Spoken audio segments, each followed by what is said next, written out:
So please join me in welcoming Professor Paul Jargowsky. Well, thank you, Jim, and for that wonderful introduction. And thank you for inviting me to be here. I'm really pleased to be here. And I think after last night's talk with Kent, I feel like this is going to be a great day. My talk and his talk, and the ones to follow, I think, are very. You put together a great program. Let me just put it that way. That works very well. I think that the, can everybody hear me in the back? Yes. Okay. So we heard a lot last night about poverty, and I think that I want to talk about the spatial dimensions of poverty, because this is a few photos of my hometown in Camden, New Jersey, and Camden is one of the most devastated cities in the United States in terms of poverty concentration. This is many blocks and many streets in Camden give this appearance, and yet it looks largely abandoned, but it's not completely abandoned. There are still people living in the units there. So these are children who are growing up in these neighborhoods. So when you think about poverty, you think about two aspects of it. First is that your family doesn't have enough income to buy basic necessities. And that's how we measure poverty in the census. That's how we measure poverty generally. But there's also a spatial dimension of poverty, because you could be, your own family could be poor, but you might live in a community where you're still reasonably safe, where there's still a good school, where you have amenities and libraries. Or you could be that same poor child and live in a place like that. Then the problems that you have to face are much more difficult. And you might happen to be school superintendent who has to run a school in a neighborhood like that. And so your problems are going to be much more difficult as well. So I've been engaged in a long time in just examining what the spatial dimension of poverty is, how it's changed over time, how concentrated is poverty. And the basic way we measure that, is that I look at neighborhoods or census tracts where the poverty rate is above 40%. So why is 40% a magic number? Well, it's not. It's an arbitrary number, but it does actually correlate to some important things.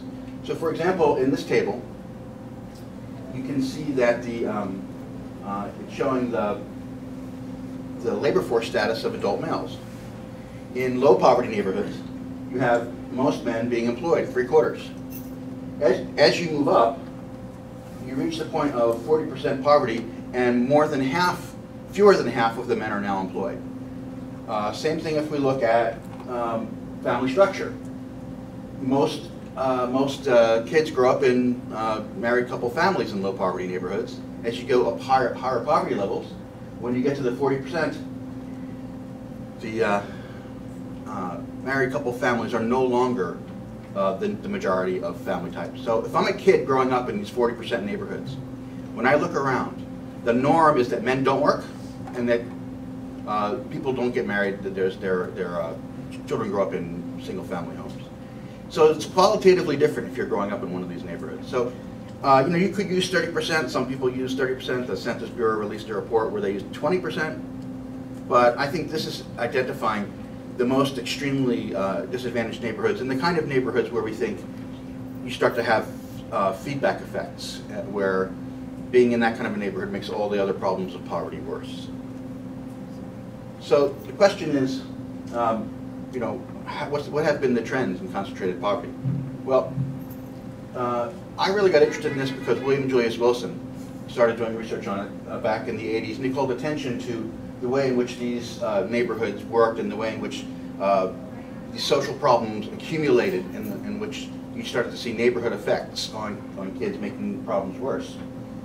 So I did some research with, starting with Mary Jo Bain, who Ken mentioned last night, and then following up after I left graduate school on concentrated poverty, and found that between 1970 and 1990, the concentration of poverty in the United States doubled. And this was a profound change. And you might remember in 1990 how bad cities were in 1990. You had crack going on and really high poverty levels. It was in the news a lot. It was a pretty big deal then.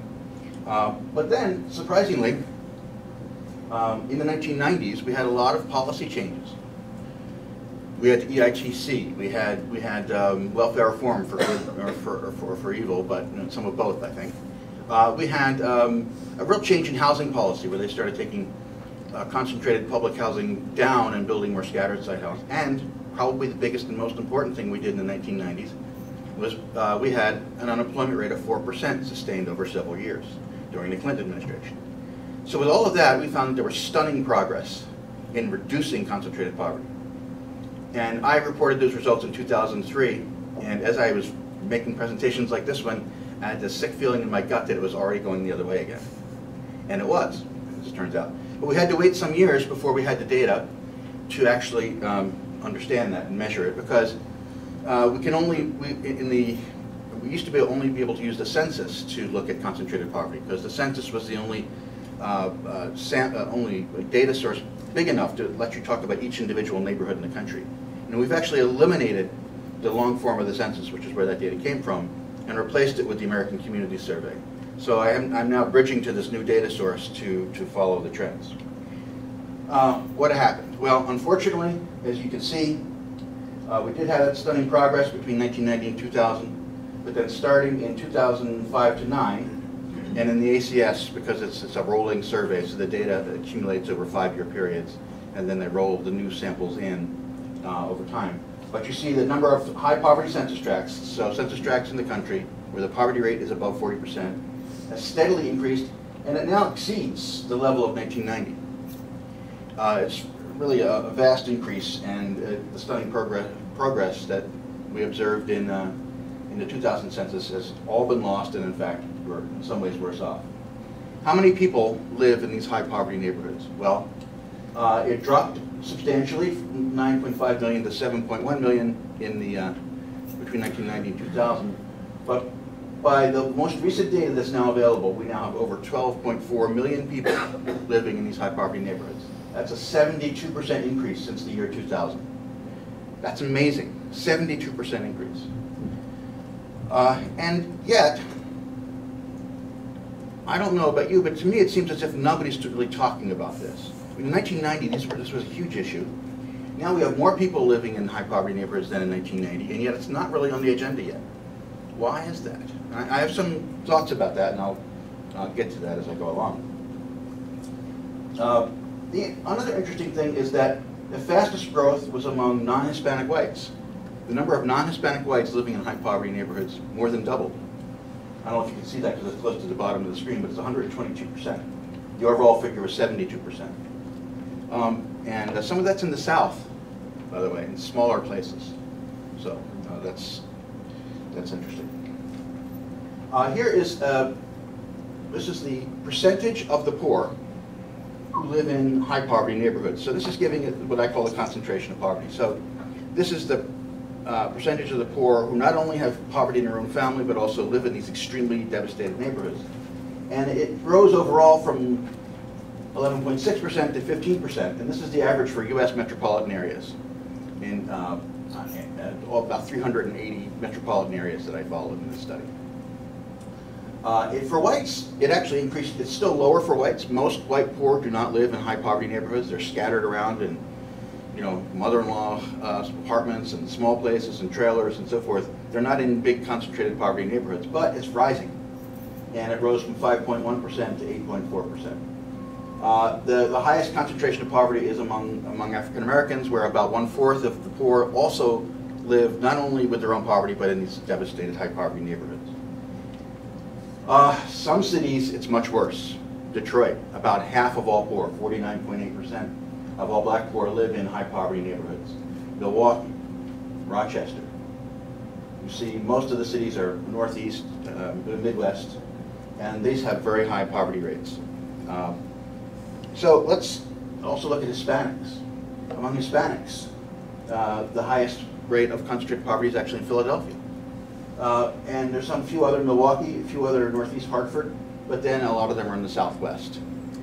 So it's actually different groups. So I'm going to talk about Detroit a little bit, because Detroit's a real prototypical example, and as you saw, it was one of the highest. So this is a map of Detroit in 1970. The darker reds are the high poverty neighborhoods. So those are census tracts with poverty rates above 40%. There aren't too many. There are a lot of the lighter blue shade, which are the intermediate poverty neighborhoods. Those are struggling neighborhoods, maybe working class or working poor, with 20 to 40% poverty rates. And then the darker blue is places where the poverty rate is less than 20%. And here's what happened between 1970 and 1980. So Detroit is now really, having a kind of a real change where a much larger proportion of the city is in high poverty neighborhoods and these middle poverty neighborhoods as well. By 1990, the place basically collapsed. And you see this, and I visited Detroit during the 1980s, and I'm sure many of you, some of you have districts that would have some of the same problems. So you know what this is like. This is very devastated area. A place where buildings are falling down into a pile of rubble, and the city doesn't have any money to remove the rubble, that kind of thing. And of course, violent crime was really high. So then, this is what happened between 1990 and 2000. Amazing, okay? Amazing that you could have such a rapid change between 1990 and 2000. In fact, the first time I did the analysis and pulled up the first map, I said, that's not right. I did something wrong. I went back to the raw data and did the whole thing again from the beginning to end, and I got the same map. And I said, it is right. It's real. And part of it is that they demolished a lot of the housing projects. Part of it was the economy. There was a lot going on there. But unfortunately, that went away. Now we get to 2010. And so I'm using the ACS data from 2008 to 2012, so it's centered on 2010. And we're back to that. So not only do we have as many or more people living in high poverty neighborhoods as we did in 1990, but it's even more spread out. I'm going to jump back 20 years here, and you see it's more concentrated in the central city, and they're more compact and they're more contiguous. In 2010, the pattern is more checkerboard, and it's more spread out, and it's starting to reach into the suburbs. And that's something that we see across the country. I've looked at, yes, go ahead. Did you look at like the economic development for that area? For example, I know in Detroit there are a lot of factories and car factories that probably closed between 2000 and 2010 that may have, caused. Sure, I mean, the deindustrialization was a big part of the initial surge of concentrated poverty, and of course, anything that contributes to poverty in a particular place, like a factory closing, is going to be likely to increase concentration of poverty. So I didn't look at the specific changes that occurred in Detroit, but I think you're right to suggest that. But also, you do notice that there are little pockets here where things maybe aren't as bad, and so there's some changes that way. Now, this is an issue for you because obviously, if you have to have schools in that neighborhood, it's very difficult, right? And so we have a lot of attempts to. People say, how do we fix failing schools? What's wrong with these schools? How do we fix the schools? Well, if you're starting out in one of these neighborhoods, it's very difficult to keep the school functioning well. And so, we always, we have a lot of things that attempt, let's try the Harlem Children's Zone, let's try this, let's do funding equalization, we'll talk about that later. Let's move some money around. But what education policy people don't talk about very much is, wait a minute, why are there so many high poverty neighborhoods here to begin with? Right? Why do we have to do this? Why do we need Superman to save the school? It's because the neighborhood was so devastated in the first place. And so, yes, there are definitely examples, and I'm talking to people in this room who actually are succeeding at making schools in high poverty neighborhoods work.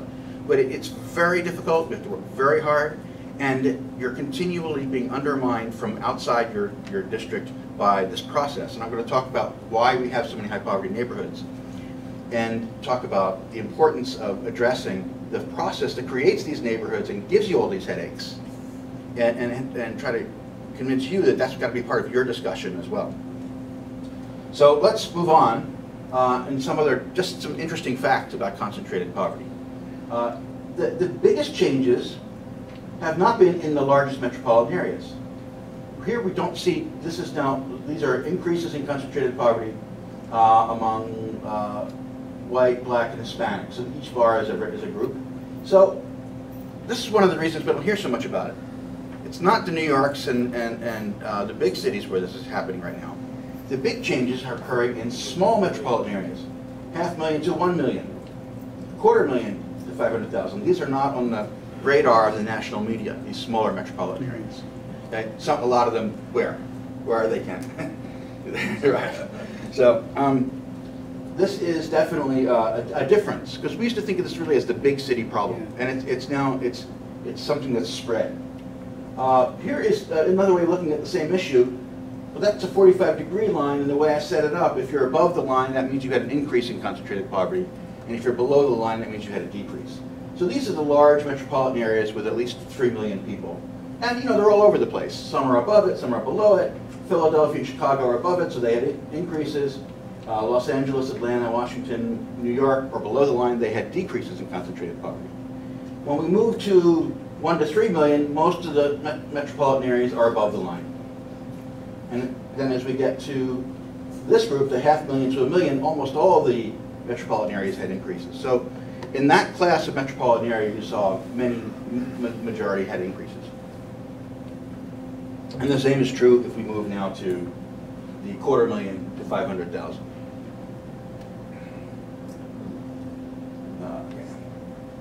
Another way of looking at the regional issue, and this is a state-level map of non-Hispanic white concentration of poverty, and you'll see that most of the states have less than 15% of their non-Hispanic white poor living in concentrated poverty. Pretty low across the board. Let's look at African American. Okay, all of these really, the states with the darker shading, they have in excess of 25% of the poor in those states living in, African American poor living in neighborhoods of concentrated poverty. And you have Michigan. This is not the Upper Peninsula. It has that shade. It's not the Upper Peninsula. It's Detroit, right? Then we come down through the Midwest, Pennsylvania, Ohio, and then down to the Deep South. That is where the African American poor living in neighborhoods of concentrated poverty. With Hispanics, the pattern's a little different. You have kind of this area up here, New York and Pennsylvania, Ohio, with high concentrated poverty, and then down in the Southwest. So this is a problem that has distinctly regional correlates and patterns. So, okay, now I was saying we're going to talk about how this comes to be. What's the process that generates this? And sort of in the broad overview, we start with a certain amount of racial and ethnic diversity and a certain amount of income inequality. The income inequality is coming initially just from the labor market and from the laws and policies regulating the labor market, like whether there's a minimum wage and what tax policy does and so forth. But that affects income inequality. And racial and ethnic diversity, well, we have immigration, we have, just fertility and mortality and so forth that generates that. And then you have the spatial processes kick in here. You have segregation by race. Segregation by race, Doug Massey had written all about that. That's what it was based in racial discrimination and enforced racial covenants and so forth originally. Now it's maintained by other processes. And income inequality, you also have segregation by income and social class. You have, we have our Bel Airs and we have our Camdens. So you have segregation by income. And then, interestingly, and this came up at breakfast this morning, there are also life cycle differences. And that has a particular impact on segregation by race and class that I'm going to talk about in just a second. What I mean by life cycle differences is my wife and I, we just became urban pioneers in a sense. We moved back to the central city, but we're empty nesters. That's the life cycle we're in. So we're living back in the city.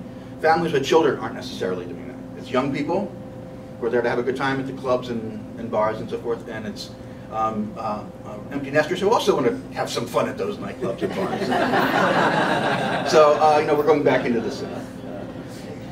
Gotta be honest, So these two also influence each other, and I've done some work on how much just segregating people by race also creates some economic segregation, and segregating people by income just mechanically creates some racial segregation, but we don't need to go into that too much. And those things together, segregation by race and segregation by class, produces these high poverty neighborhoods, this concentration of poverty, and it isolates kids in these high poverty neighborhoods and schools, where then the challenge of trying to educate people in that environment, kids were coming in without having enough breakfast, kids who talked about headlights this morning, and kids who have to see violence. Pat Sharkey, who you've referenced in the program, has done work showing that when kids are exposed, when there's a murder in the surrounding area of a school, kids' achievement is affected immediately after that murder. I don't know if you saw that paper of his.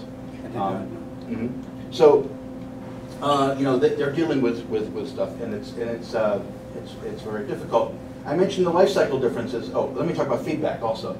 So once you have schools that are functioning in that regard, that are failing schools, what happens? Well, there's a feedback loop because people in the neighborhood who have the means, who really worried about education, they start to move out. So the failure that's created by segregation then becomes the cause of segregation. And it causes white people to leave, so we get more segregation by race. It causes people with money to leave, so it causes more segregation by income.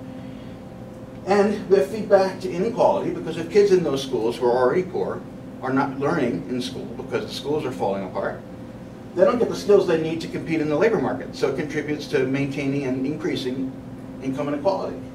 And if your school district is one where there's a problem going on and the schools are not performing as well as people would like, they might leave the school district. So that's going to change the racial and ethnic composition of your school district.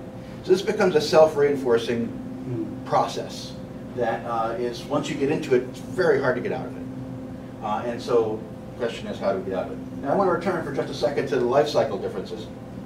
I calculated here the basic common measure of segregation, which is the index of dissimilarity. And it basically tells us, like, overall, whites have an index of dissimilarity from blacks of 0.6, and the interpretation of that is that 60% of all blacks would have to move to a different neighborhood to achieve an even distribution across the metropolitan area. So that's the average, 0.6, extremely high by historical terms, for whites and blacks for all metropolitan areas in the United States. It's the weighted average across all the metropolitan areas. If I look, though, at segregation of kids who are in school, what you find is that kids who are enrolled in high school, they have an index of dissimilarity of 0.738. That means that's a really high level of segregation. Yes? Paul, could you define the index again? I'm having a little trouble. Index of dissimilarity. Right. So it measures the proportion of one group or the other, because it's symmetrical, that would have to move. It would have to be moved to create an even distribution. So it's a measure of the evenness of the distribution of two groups. So you would have to move 60% of the whites and the blacks under all. Either whites or blacks. Or blacks, right. And if it's 0, that means every neighborhood has exactly the same racial composition. Gotcha. And if it's 1, that means that whites and blacks live in completely separate Perfect neighborhoods. segregation. Perfect segregation. So, and historically, even like Italians and Poles and Irish and so forth, when they came over and they were, Little Italies and so forth, even then, and Doug Massey has done a lot of this work and other people, where you never saw levels of 0.6, 0.7, 0.8 between the ethnic groups, because although there was a Little Italy, there were people in other places as well that kind of somewhat balanced it. But we have had very high levels of racial segregation, and some of the major cities, it used to be around 0.7 or more, and now it's gone down to 0.6, so it's a decline, but really slowly. 0.3 is considered, 0.3 or less is considered to be low segregation. 0.3 to 0.6 is high segregation. Above 0.6 is considered to be very high segregation. So thanks for asking that. So that's the average, and that's not good. But then when we look at kids in high school, kids enrolled in high school, the segregation of white kids in high school from black kids in high school, this is residential segregation, not school segregation, is 0.738. So that means that to the extent that we've decreased slightly white-black segregation, going down from maybe 0.7 down to 0.6, it's not because white families with children are moving into integrating in those neighborhoods. It's the childless. Elementary school, it's about 0.72. We look at pre-K. Kids enrolled in pre-K or kindergarten. 0.8. That's a really astonishing figure. 80 index of dissimilarity. It's basically as high as it ever. You don't see it much higher than that unless you're talking about apartheid situations. Where people are legally segregated. 0.8 is an astonishing number. That's how segregated white and black kids are who are enrolled in kindergarten. Sorry, so my colleague and I just did a paper on segregation of kids in kindergarten and looked at the correlation between racial and income segregation. So you said this is residential. I'm using census tract level data, so it's residential segregation. I can tell you the table in the ACS. Okay, no, so that means that probably if you were doing this in the school level, That's right. it would be higher. That's my next point, because then, exactly right, because now people choose Because public we did versus kindergarten, private. that's why I'm asking. That's Yeah. where we saw unbelievably high levels. Right, because, well, why is that? Because here you make a choice as to whether you enroll your kid or not in kindergarten, whereas in the other ones you don't. So there's both the life cycle issue of who's living in the neighborhood, and then there's the choices people make about whether to enroll kids in public or private schools, and then how they're tracked. So that it's going to be even higher once you get to the school level. And then let's face it, within the schools there's some tracking too. Right. So it just gets worse. We had a preschool in almost all black school districts, and we opened up slots for middle class white kids in the suburbs for free, and they started to come in.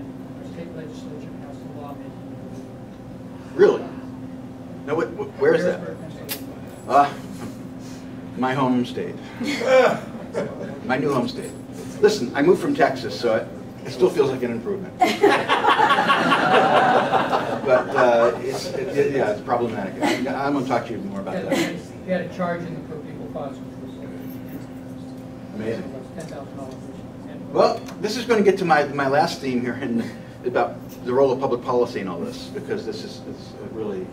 I did the same thing for whites versus Hispanics. Now, the overall Hispanic-white segregation is lower to begin with, but you see the elevated levels among children enrolled in school.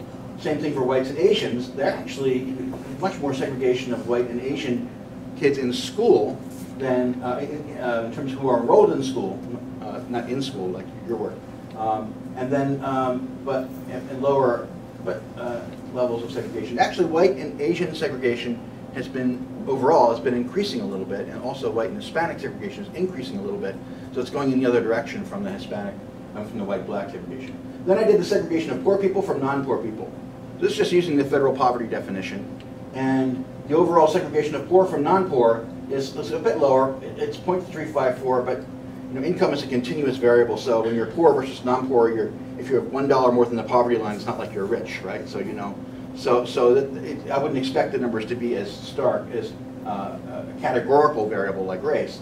But the point is not that. The point is the difference that poor kids who are enrolled in school are a lot more segregated from non-poor kids enrolled in school, including up to 0.6 for those in kindergarten and pre-K. So this is how those life cycle differences play. All right, so got all the segregation. What causes it? People just choosing to live someplace? Well, there is something that has happened in this country that's pretty profound, and this map begins to tell that story. Now, this is a very simple map. It's Detroit. Yeah, that would be, can people see that? Because maybe it's a way to dim that light a little bit. See if you can just, that was behind you. There, okay, good. Thank you so much, because this is going to be helpful. So, all this is population change from 1970 to 2000. It's just population change, that's it.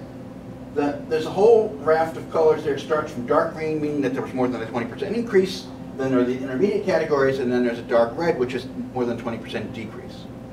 Well, we basically only see two colors. Places were either declining in population rapidly in the central city of Detroit, which is the yellow line outlines the central city, or the inner ring suburbs just outside that yellow line, or they were in the outer suburbs, which are increasing rapidly. Okay, so we had population growth occurring at a rapid pace in the suburbs, suburban sprawl. Now, okay, if you need to build more housing because the population is growing, fine. Where are you going to build it? You're going to build it in the suburbs because there's land out there, right? It's like they asked John Dillinger, why do you rob banks? Because that's where the money is, right? Everybody knows it. So, but look what happened here. It wasn't just that they built new housing in the suburbs. It's that they built new housing in the suburbs so fast that the growth was cannibalistic.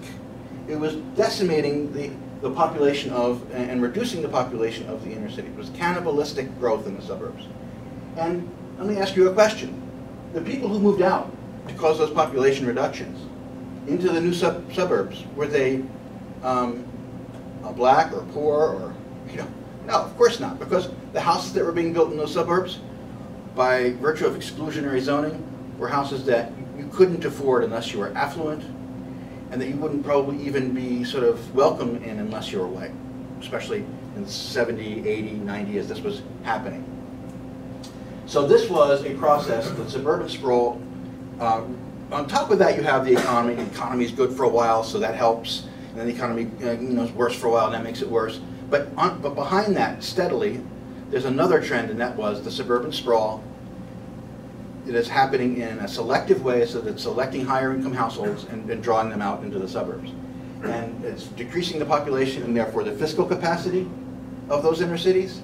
And then that fiscal capacity also ends up becoming a problem for delivering services of all kinds, including, of course, schools. Cleveland. Where's my friend from Cleveland over here?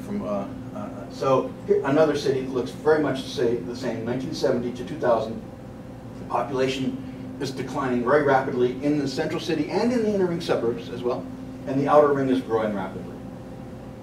And Philadelphia and Camden, a very similar pattern. And here's Camden down here, and Philadelphia here. And there's right in here somewhere, there's a green census tract, and that's Temple. All right, so let's move on here to Chicago. Chicago's a little different. We do basically see the pattern of declines in the center, but then you had some redevelopment, obviously, or something happening right here and right down here. But the overall pattern remains the same. I look at Gary and places like that. We have a vast growth of the outer ring suburbs and declines in the central city. And this is just population, but you also know, of course, that that population growth is rich people, and the people left behind are the low-income people. And that's why we saw what happened in Detroit and other cities. Here's Houston. It's not just the Midwest. I've looked at lots of these pictures, and as a data analyst, things I've looked at over many years. Usually, my job is hard, because the patterns are difficult. You have so many exceptions. This is not one of those problems. Okay, every time I look at a metropolitan area across the country, you see a very similar pattern to this. This is one of the clearest patterns that I've seen in my career, and it's not just a couple of places. Here's Minneapolis, St. Paul. So I could do this all day, but I'm not going to, because I think I've made the point. Yes? Are there any exceptions? There are places that are really constrained in certain ways by geography, and Boston is one that the pattern is much more complex, and San Francisco is one where the pattern is more complex. So there are a few, yeah, and a lot of times, as I said, they involve kind of like just natural barriers, because this is, frictionless plane here that you learned about in high school, right?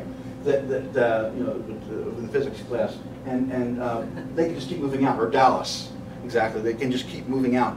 But other places, the pattern is disrupted by the existence of natural barriers. Seattle may be one, I can't remember. Seattle is not. Okay. One of the things we hear from critics of schools is that the decline in enrollment in urban schools is a result of families fleeing these failed schools to get good schools in the suburbs. But the pattern you're describing is of suburbs and housing policy deliberately really cannibalizing the cities and encouraging the migration of younger families outside the cities. Yeah, there's push and there's pull. So if I'm a young family and I'm doing well, and I'm an IT professional, I've got enough income, and I'm looking at housing, and I find this beautiful house with this green lawn and this new community, there's no litter, it's beautiful, I'm going to move there. I'm maybe not even thinking about schools yet, maybe I even have kids. So that's like the pull factor. The push factor is I'm in the school and I see poor people moving into my neighborhood, the school's getting worse, and so I'm going to get out. So both of those happen. And but now you have, like I lived in Dallas for many years, and Richardson is the first suburb north of Dallas, and it was built in in the 60s and 70s, and it's now an older suburb.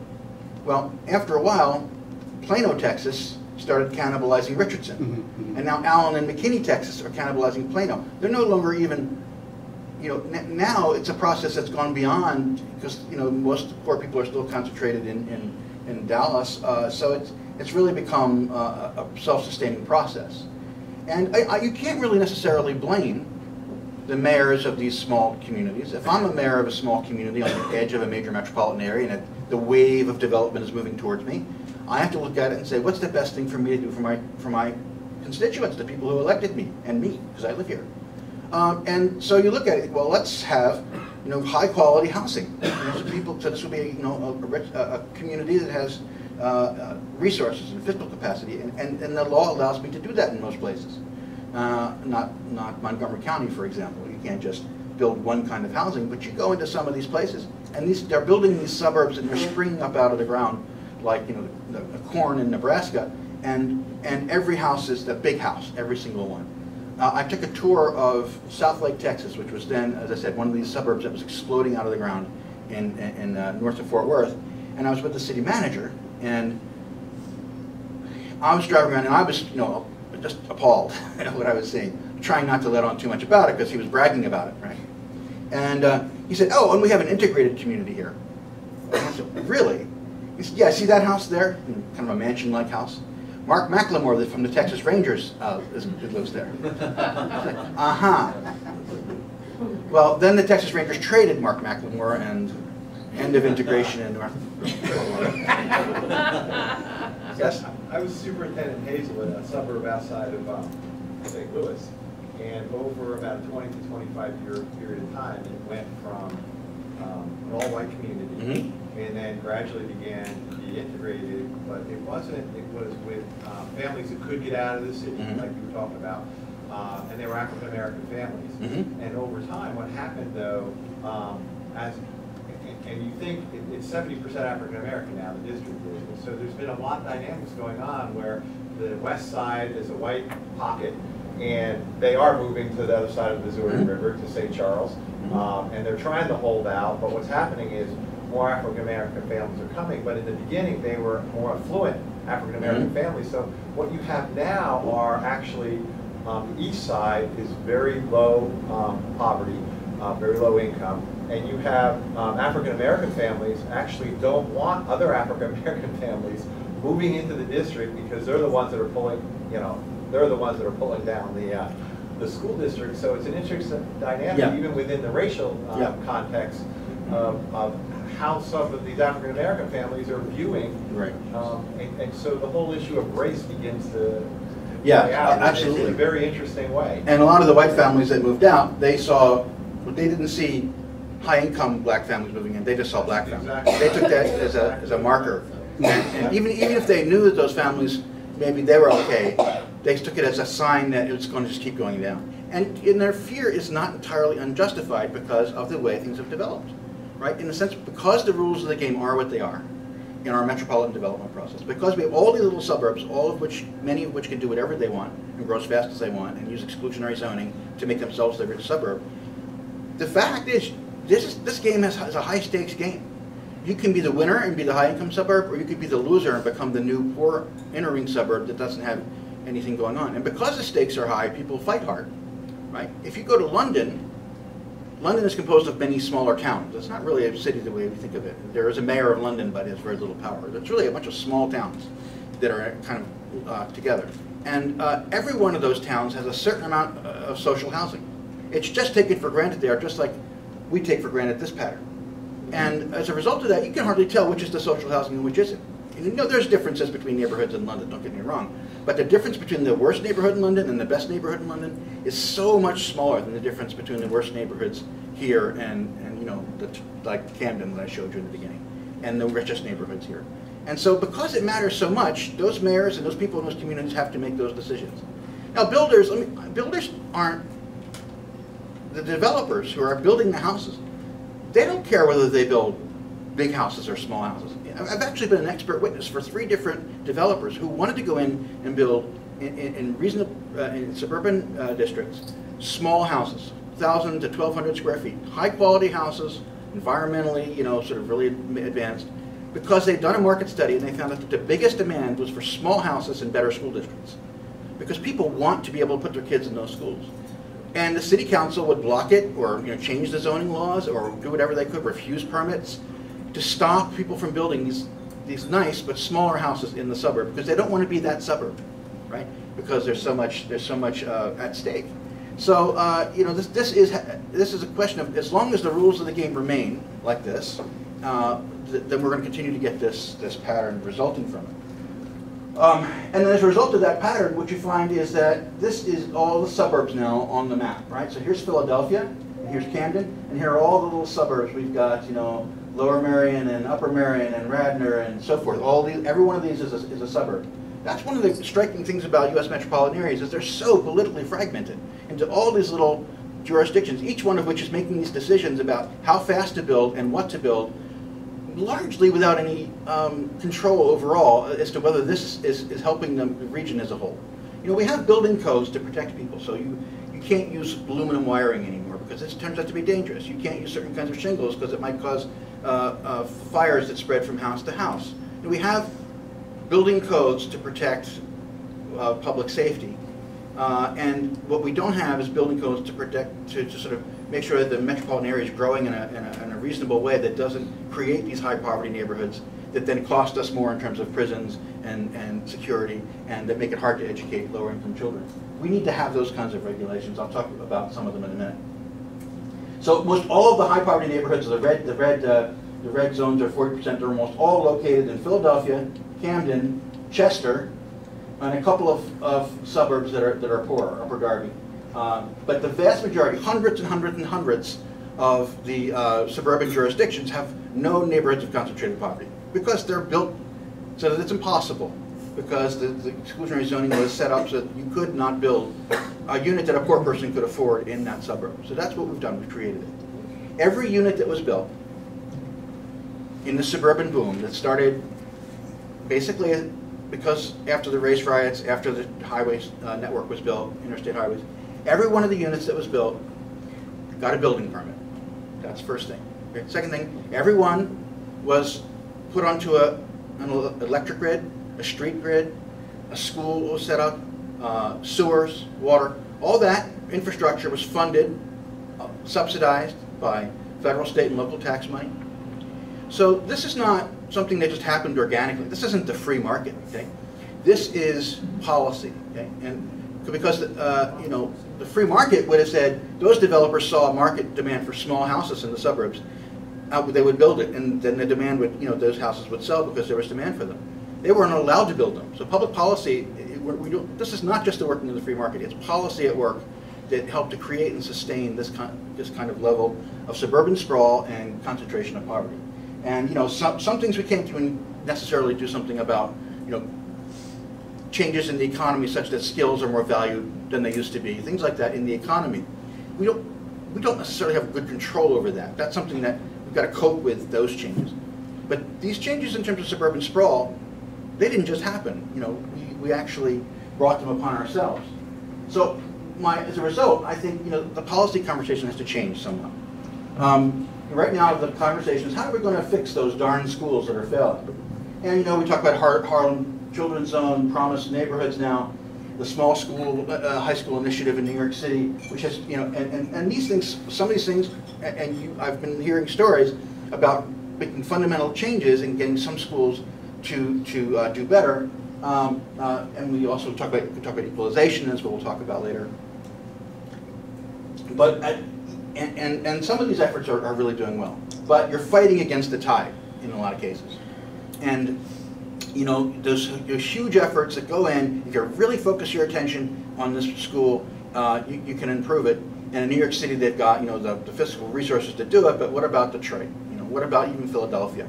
That doesn't necessarily have the resources to close 40 giant schools and create 200 new smaller high schools. Philadelphia is no way can do that right now. And what I would say is that these programs and the ones that are working in the small schools and Harlem Children, great, fantastic. More power to you. You're struggling heroically in those schools to make a difference, but they don't really address the underlying problem that created that failing school in the first place. That's why we need to broaden the policy conversation to include the fundamental underlying issue of the crazy way that we develop our metropolitan areas.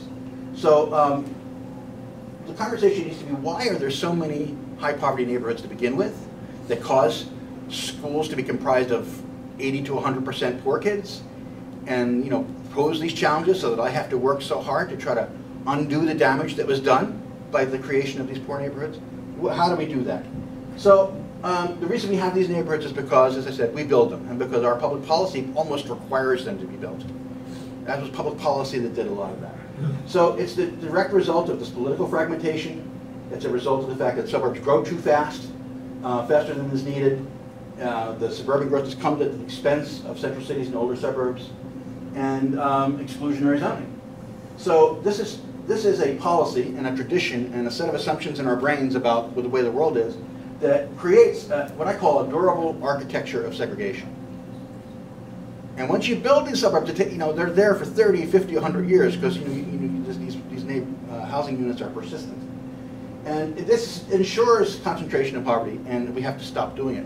When you're in a hole, you have to stop digging. Yes? Yeah, Paul, I think we're all quite familiar with, the weak investment in infrastructure in inner cities now, collapsing systems of one sort or another. But, what's an example of infrastructure in new suburbs that's subsidized? Well, you have the highway systems to get you out to the suburbs, right, which is the federal highway trust funds and so forth. The money was invested in that, was invested in a sprawl enabling way. If you look at systems, the sewer system, public safety systems, a lot of these small suburbs, they're happy to participate in regional planning and regional systems if they're sewer, if they're public safety, as long as they don't involve bedrooms or schoolrooms. They're all about regionalism because they can't, these tiny little suburbs can't necessarily do it. They need to be part of those larger systems. And the subsidies come in terms of the subsidies for roads, the subsidies for state, some of this is state, some of it's local. Myra Norfield in Minnesota for a while pointed out and talked about revenue sharing of this infrastructure money across the district and showed that most of the money was being spent in the outer suburbs that was allocated by the legislature. And he got it to shift to investing more in the Minneapolis and the inner suburbs. And of course now they're trying to repeal that. But so this is the kind of infrastructure money that I'm talking about. All the systems that make a community viable in terms of water, roads, sewer, schools, etc. And it comes from tax money, local property taxes all the way up to federal income tax.